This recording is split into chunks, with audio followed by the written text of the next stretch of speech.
I just want to say I'm alive. ইসরায়েলের প্রধানমন্ত্রী Benjamin Netanyahu সংবাদ সম্মেলন কেন এভাবে শুরু করেছিলেন? আসলে গত কিছুদিন ধরে সোশ্যাল মিডিয়ায় নেতানিয়াহুর মৃত্যুর খবর ছড়িয়ে পড়েছে। লাখ লাখ ভিউ ইংরেজি, ফরাসি, আরবি, তুর্কি ভাষায়, টিকটক, ইনস্টাগ্রাম, এক্স সব প্ল্যাটফর্মে। কিন্তু কোনো প্রমাণ নেই বা ভুয়া। কিন্তু কেন এই ভুয়া খবর?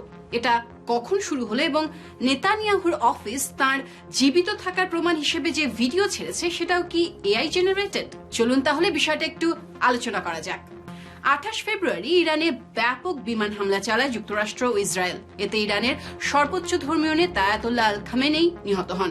এর কিছুক্ষণ পর নেতানিয়াহুর মৃত্যুর গুজব ছড়িয়ে পড়ে, কিন্তু কোনো বিশ্বাসযোগ্য সংবাদ মাধ্যম নেতানিয়াহুর মৃত্যুর খবর প্রচার করেনি, এমনকি ইসরায়েল কর্মকর্তারাও তা ঘোষণা করেননি।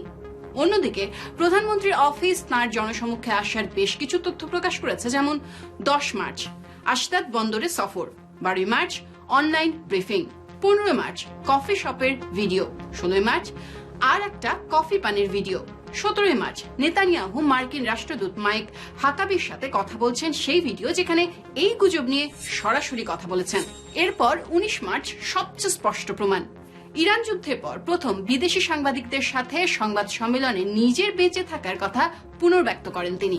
তবে অনলাইনে বেশিরভাগ মানুষ এসব ভিডিওর কয়েকটি এআই জেনারেটেড বলে দাবি করেছেন, কিন্তু তাদের দাবি কি সত্যি?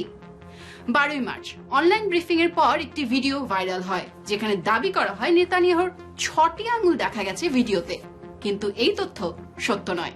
ইসরায়েল সরকারের প্রেস অফিসের হাই কোয়ালিটির ভিডিওটি আমরা পরীক্ষা করেছি।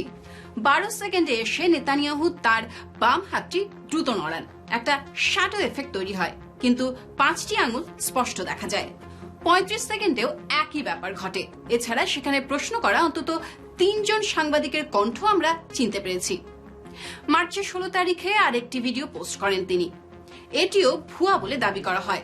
অন্যতম দাবি হলো কয়েকটি ফ্রেমে তার আংটি অদৃশ্য ছিল। তবে এই ভিডিওটার পক্ষে প্রমাণ হাজির করা একটু কঠিন। আপনি যখন ভিডিওটির দিকে তাকাবেন বুঝতে পারবেন এটাতে শক্তিশালী সিনেম্যাটিক ফিল্টার ব্যবহার করা হয়েছে। নেতানিয়াহু এবং তার আশেপাশে থাকা ব্যক্তিদের চেহারা বেশিরভাগ সময় খুব উজ্জ্বল এবং ব্যাকগ্রাউন্ড সহ অন্যান্য বস্তু বেশ ঝাপসা। বিশেষজ্ঞদের ধারণা এই ঝাপসা করে দেওয়ার ফিল্টার হয়তো এআই দিয়ে তৈরি করা সিনেম্যাটিক স্টাইল।